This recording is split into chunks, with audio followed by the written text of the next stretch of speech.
అమ్మ మూడవ రోజు గాయత్రీదేవి. మరి అమ్మవారికి గాయత్రీదేవిగా దర్శనం ఇస్తున్నారు కాబట్టి అమ్మవారిని ఏ విధంగా పూజించాలి ఏంటి? గాయత్రీదేవి అండి. గాయత్రీదేవికి ముఖ్యంగా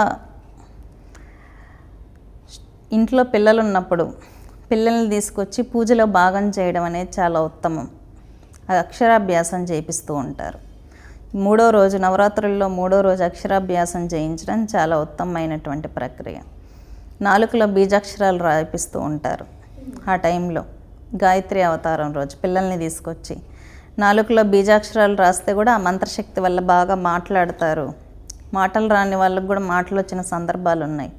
మీరు తిరుమలలో చూసుకున్నట్లయితే మాటలు రాని పిల్లోడు గోవిందా అని అన్నారనమాట. స్పిరిచువాలిటీకి అంత శక్తి ఉంది కాబట్టి స్పిరిచువాలిటీ వల్ల మాటలు వస్తాయి, మంచిగా వాళ్ళకి వాక్కు వస్తుంది, మంచి మెమొరీ వస్తుంది. కాబట్టి ఆ రోజు చేసేటటువంటి పూజలలో పిల్లల చేత చేయించడం చాలా ఉత్తమం.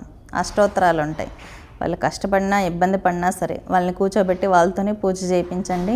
ఇంకా ప్రసాదాలు అంటారా, మీ ఇంట్లో మీకు ఏది నచ్చితే అమ్మవారికి అదే వండి పెట్టండి. ఇంట్లో ఏది ఉంటే అదే వండి పెట్టండి. ఇబ్బంది పడిపోయి ఈరోజు ఇదే చేయాలి అని చెప్పి ఇంట్లో గొడవలు పెట్టుకోవాల్సిన అవసరం లేదు. ఏది ఉంటే అమ్మవారికి ఇది పెట్టాలి అని మనసుకు అనిపిస్తే అది ప్రసాదం మడిగట్టుకొని నీట్గా ప్రసాదం చేసి అమ్మవారికి నివేదన చేయడం అనేది మంచిది. గాయత్రీదేవి మామూలుగా ఎక్కువగా బ్రాహ్మణులు ఉపాసన చేస్తూ ఉంటారు. కానీ అమ్మవారిలో సత్వరజ తమో గుణాలు 3 ఉంటాయన్నమాట. ముఖ్యంగా విజయవాడ కనకదుర్గ అమ్మవారికి మూడో రోజు గాయత్రీదేవి అలంకరణ చేస్తూ ఉంటారు. అమ్మవారు విద్యాస్వరూపిణి కాబట్టి ఎక్కువ మంది స్టూడెంట్స్, ప్రిన్సిపల్స్, లెక్చరర్లు కూడా పిల్లల్ని తీసుకొచ్చి ఆ టైంలో దర్శనాలు చేయించడం కానీ లేకపోతే కళాశాలల్లో పూజలు నిర్వహించడం, గాయత్రి మాత ఆరాధన చేయడం ఎక్కువగా చేస్తూ ఉంటారు. ముఖ్యంగా అమ్మవారు విద్యను ఇవ్వడమే కాకుండా సంహార శక్తి కూడా, శత్రువుని ఈజీగా సంహరించేటటువంటి దేవతలలో గాయత్రి శక్తి చాలా గొప్పది.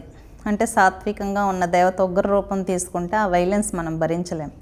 ఉగ్రదేవత ఆల్రెడీ ఉగ్రంగా ఉంటుందని ఒక ఐడెంటిటీ ఉంటుంది ఎదుటి వాళ్ళకి. కానీ సాఫ్ట్ కార్నర్లో ఉండే దేవత సీరియస్ అయితే ఎలా ఉంటుందో అసలు ఊహించని కూడా ఊహించలేమన్నమాట. కాబట్టి సాఫ్ట్గా సాత్వికంగా ఉన్న దేవతలు శత్రు సంహారం చేస్తే అతి భీకరంగా సంహారం చేస్తారు. కాబట్టి అమ్మవారు ఆరాధన ద్వారా శత్రు సంహారం జరుగుతుంది, విద్య అనేది లభిస్తుంది.